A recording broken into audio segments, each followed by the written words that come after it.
নমস্কাৰ বন্ধুসকল, আপোনালোকক মোৰ ইউটিউব চেনেল উৰ্মিগ্ৰাফীলৈ স্বাগতম জনাইছোঁ। আপোনালোকে ভালদৰে জানে যে প্ৰতি বছৰে মাঘী পূৰ্ণিমাৰ দিনা আমাৰ গাঁৱত নাম কীৰ্তনৰ উদযাপন কৰা হয়। আৰু প্ৰতি বছৰৰ দৰে এইবাৰো মহাপ্ৰভু শ্ৰী শ্ৰী গৰখীয়া গোসাঁই থানত নাম কীৰ্তনৰ আয়োজন কৰা হৈছে। আৰু তাৰে প্ৰথম কাৰ্যসূচী হৈছে ভাগৱত শোভাযাত্ৰা।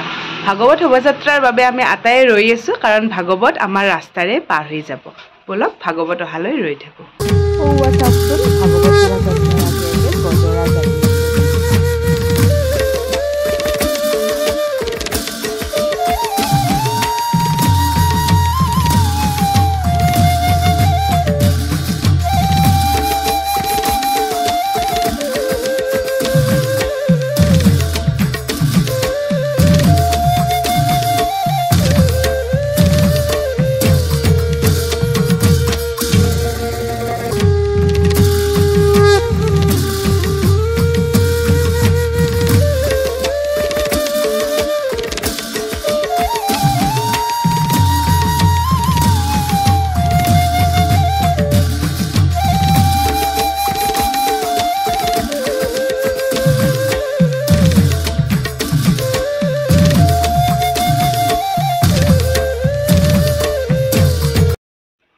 আপোনালোকে দেখিলে যে ভাগৱত শোভাযাত্ৰা ৰাস্তাৰে পাৰ হৈ গ'ল। আৰু এতিয়া আমি যাম মহাপ্ৰভু শ্ৰী শ্ৰী গৰখীয়া গোসাঁই থানলৈ সেৱা জনাবলৈ। কাৰণ যিহেতু আমাৰ থানখন অতিকৈ পুৰণি, সেইবাবে ইয়াত বহুত বেছি মানুহৰ ভিৰ হয় আৰু পিছলৈ তাত ধূপ চাকি জ্বলাবলৈ ঠাই নোহোৱা হৈ যায়। সেয়েহে আমি এতিয়াই গৈ ধূপ চাকি জ্বলাই আহিম।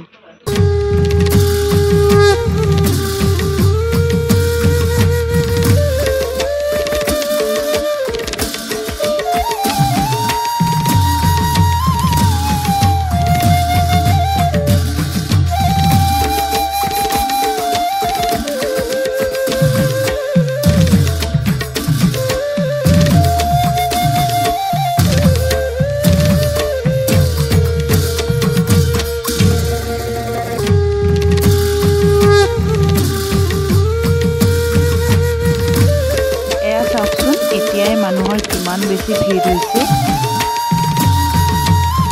এয়া হ'ল থানৰ ওচৰত থকা দলংখন। ইমান ধুনীয়াকৈ সজাই পৰাই তুলিছে চাওকচোন।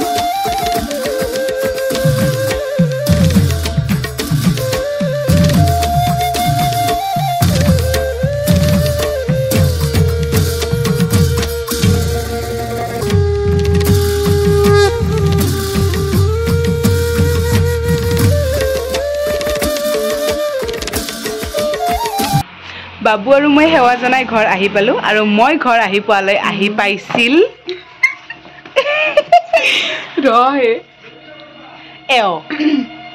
নমতা আলহী।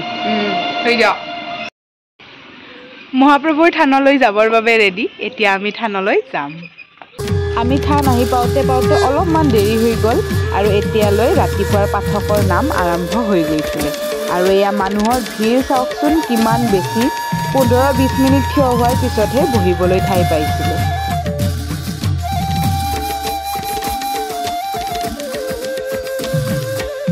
বহি বহি কিছু সময় নাম চালোঁ, আৰু অলপ পিছতে হ'ল গাজি আৰু ভোগ বিতৰণ। ভোগ আৰু প্ৰসাদ বিতৰণ হোৱাৰ পিছত অলপ সময় নাম চাই আমি দুয়ো আহিলোঁ খিচিৰি খাম বুলি। যিহেতু ৰাতিপুৱাৰ পৰা একো খোৱা নাই, ভোকো লাগিছে। কিন্তু ইয়াত আহি দেখিলোঁ মানুহৰ কিমান বেছি ভিৰ। অলপ সময় অপেক্ষা কৰাৰ পিছত কেনেবাকৈ ভিতৰলৈ যাব পালোঁ, আৰু বহিলোঁ আমি খিচিৰি খাবলৈ।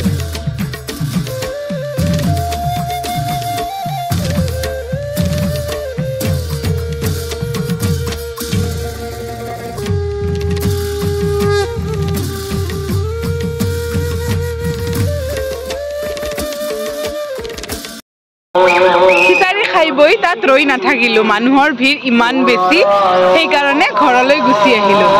আৰু গধূলি যাব আছে, গধূলি আৰু নাম কীৰ্তন অনুষ্ঠান আছে। এতিয়া ঘৰলৈ যাওঁ। শেষবাৰৰ বাবে মহাপ্ৰভু গৰখীয়া গোসাঁই থানলৈ যাওঁ ৰাতিৰ নাম কীৰ্তনৰ বাবে। এতিয়া আছে নাগাৰা নাম, বলক চাবলৈ। অ' মুনু, কক যাম আমি?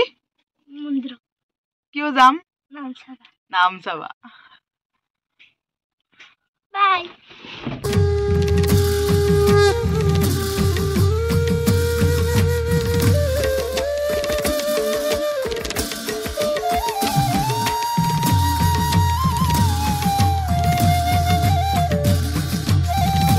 আছিল দুজনী পাঠিকাৰ নাগাৰা নাম অনুষ্ঠান আৰু আমি আহি পোৱালৈকে দুয়োটা দলে আহি উপস্থিত হৈছিলে আৰু নিজৰ আৰম্ভণিৰ গীত দুটি গাই হৈছিলে আৰু এয়া চাওকচোন দিনৰ নিচিনাকৈ ৰাতিও কিমান মানুহৰ ভিৰ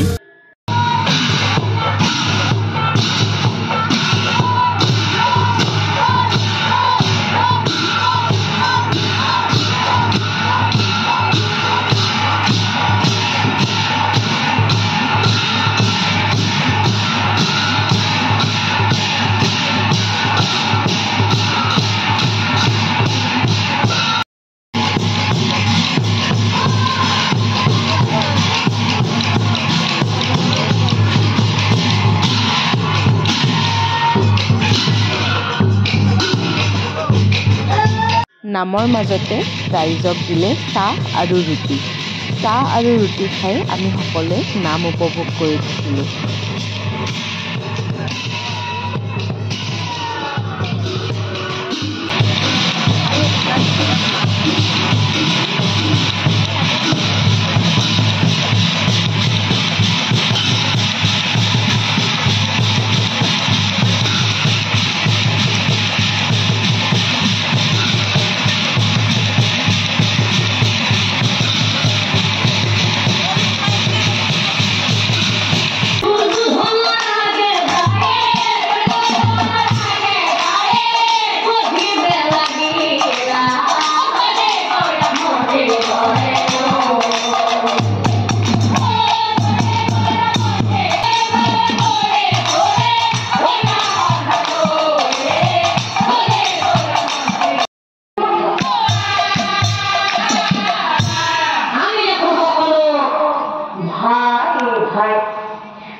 সকলোৱে ধুনীয়াকৈ নাম উপভোগ কৰি আছিলে আৰু এনেতে কাৰেণ্ট গুচি গ'ল কাৰেণ্ট অহাৰ পিছত পুনৰ এবাৰ নাম আৰম্ভ হৈছিল কিন্তু তেতিয়া কিনকিনীয়াকৈ বৰষুণ আহিব ধৰিলে আৰু যিহেতু ওপৰত টিনপাত নাছিলে সেয়েহে মোৰ ওপৰেৰে বৰষুণৰ পানী এটপ দুটপকৈ পৰিব ধৰিছিলে বৰষুণ অহাৰ পিছতো নাম কিন্তু চলি থাকিল আৰু অলপ পিছত যেতিয়া বৰষুণ ডাঙৰ হ'ল তেতিয়া সকলো ৰাইজৰ ওপৰত পানী এটপ দুটপকৈ পৰিব ধৰিলে বৰষুণ বহুত বেছি ডাঙৰ নাছিলে কিন্তু কাপোৰত পানীখিনি জমা হৈ ৰৈ গৈছিল আৰু যোনফালেদি ওজন বেছি হৈছিলে সেইফালেদি পানী ওলাই পৰিছিল সেয়ে চাৰিওফালৰ পৰা পানী বৈ আহিব ধৰিছিলে আৰু এইফালে নাম চলি আছিল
নকৰা কাম এটা এইবাৰ কৰিলো ৰাতিৰ নাগাৰা নাম শেষ নোহোৱাকৈ ঘৰলৈ যাবলৈ ওলালো সঁচা ক'বলৈ গ'লে মোৰ এটাও পাঠিকাৰ নাম ভাল লগা নাই সেইবাবে ঘৰলৈ যাওঁ আৰু আপোনালোকে দেখিছে বৰষুণ আহিছে সেইবাবে ঠাণ্ডাৰ বাবে আৰু বৰষুণৰ পানীৰ বাবেও ইয়াত থাকিব পৰা নাই সেইবাবে ঘৰলৈ যাব ওলাইছো ভিডিঅ'টো যদি ইয়ালৈ চাইছে আপোনাৰ নিশ্চয় ভাল লাগিছে তেনেহ'লে ভিডিঅ'টো এটা লাইক চেনেলটো ছাবস্ক্ৰাইব আৰু এটা কমেণ্ট কৰি দি যাব নাপাহৰিব Thanks for watching.